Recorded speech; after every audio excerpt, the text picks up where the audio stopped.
Welcome back to the Systems Thinker Show. This is Season 6, Episode 51, and it is so good to have you here with us. Before we dive in, I really just want to say a huge thank you to our incredible listeners. We're now in 49 countries, which is just amazing, with a special shout out to all the students from China tuning in from our case study website.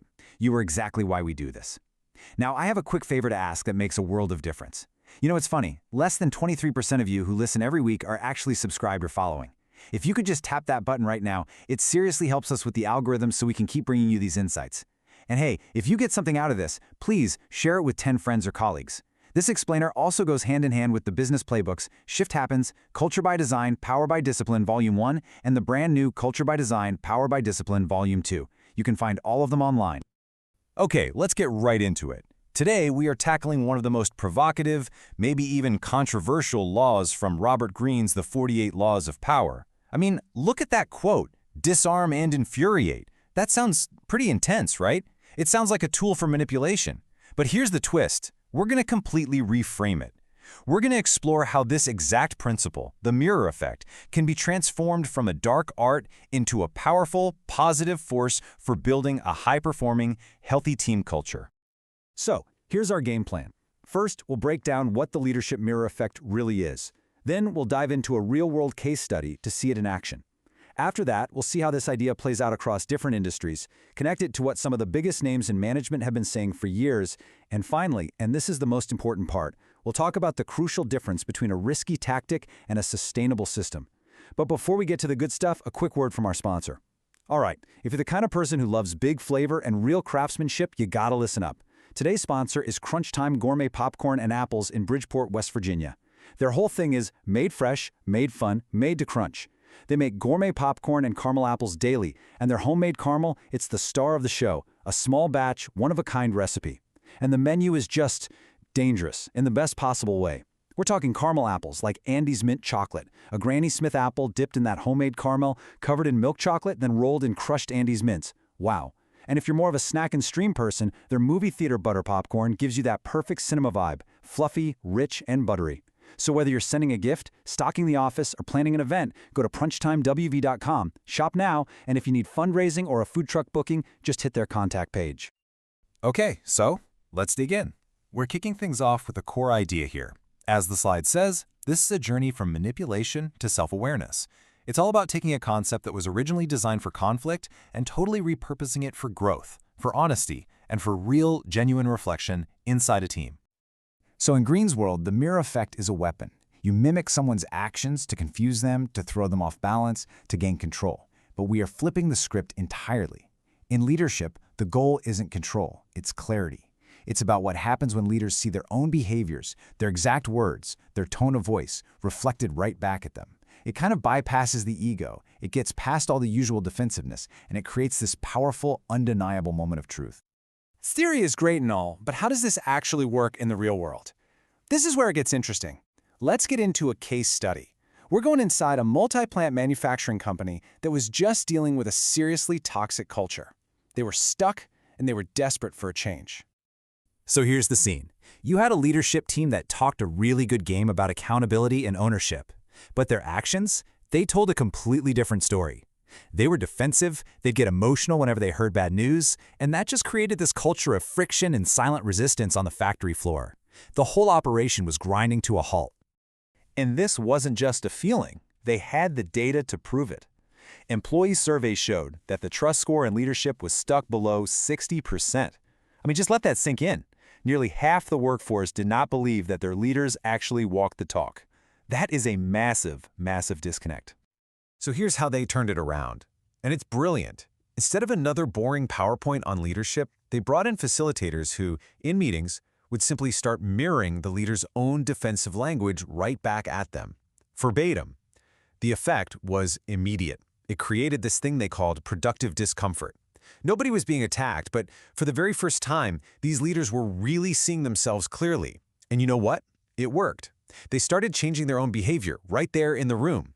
And then they embedded that practice into their daily management system so it would actually stick. And the results? They were nothing short of dramatic. Remember that trust score struggling below 60%? After this intervention, it shot up to 74%. That is a monumental shift in psychological safety and genuine belief in the leadership team. And this wasn't just about warm fuzzies. This cultural shift hit the bottom line hard. With that higher trust and way better communication, unplanned downtime on their manufacturing lines dropped by a very real 18%. And the wins just kept coming. Overall equipment effectiveness, that's a key metric for how well your machines are actually running. It jumped by 9 points. And why? Because people were more engaged, and the machines just ran better. Simple as that. Now this is a crucial point. When people feel safe enough to speak up, the entire system gets healthier. Safety observations, where employees proactively point out potential risks, they went up by 22%. The culture was literally starting to heal itself. Okay, that's a pretty compelling story, right? But you might be wondering if that was just a one-off, a fluke. Well, not at all. This principle of leadership modeling, it sends ripples across completely different industries. If you zoom out and look at the whole manufacturing sector, the data is just crystal clear. When leaders consistently model the behaviors they say they want, their plants are about 20% more productive than their peers. It's that simple. What you see from the top is what you get on the floor. Now let's jump to a totally different, high-stakes world, healthcare. In an operating room, when surgical teams use mirrored communication, like a nurse repeating a surgeon's command back to confirm it was heard correctly, they can reduce critical, life-threatening errors by an incredible 30%. This principle literally saves lives. And what about this service industry, where it's all about people?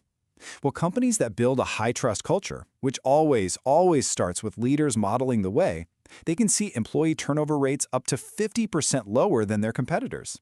People stay where they feel seen and respected. So, what's so fascinating here is that while Robert Greene might have framed this as a tactical law of power, the core idea behind it actually lines up perfectly with what many of the greatest minds in change management have been telling us for decades. Just think about it this way. Petersenge, the master of learning organizations, he would look at this and see a classic feedback loop that helps the whole system learn. Kurt Lewin, the father of change management, he'd say this is the perfect tool to unfreeze an organization from its bad habits.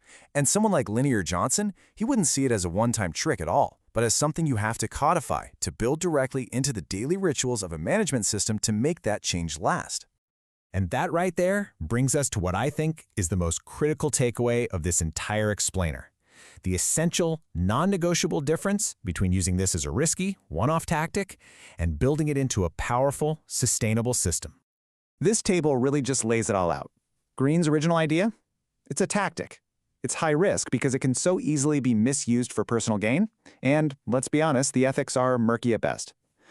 But when you build this principle of reflection into a structured management operating system, an MOS, it becomes systemic, it becomes scalable, and the ethical guardrails are clear and explicit. It's no longer a tool for manipulation, it's a tool for collective growth. Here's another way to look at it. Greene's approach is all about creating a momentary psychological impact. It's powerful, sure, but it's fleeting. A structured system, on the other hand, is all about creating daily discipline and operational repeatability. The reflection isn't some sudden flash of insight, it's built into the daily rhythm and the visual scoreboards of the business itself. So, what's the bottom line? A powerful tool like the mirror effect is like fire. On its own, it can be useful, but man, it can also be incredibly dangerous and unpredictable. But when you build that fire into a furnace, a structured, well-designed system, it becomes a sustainable source of energy and transformation. Greene's law exposes a truth, but it's the system that sustains it. And that leaves us with one final, critical question to ask ourselves and our teams. When people look at your leadership, do they see a clear, honest mirror reflecting the values you claim to hold? Or do they see a mirage, something that looks good from far away, but just disappears the moment you get close? Something to think about. For any additional information, please feel free to reach out through our website at karaswinnovations.com.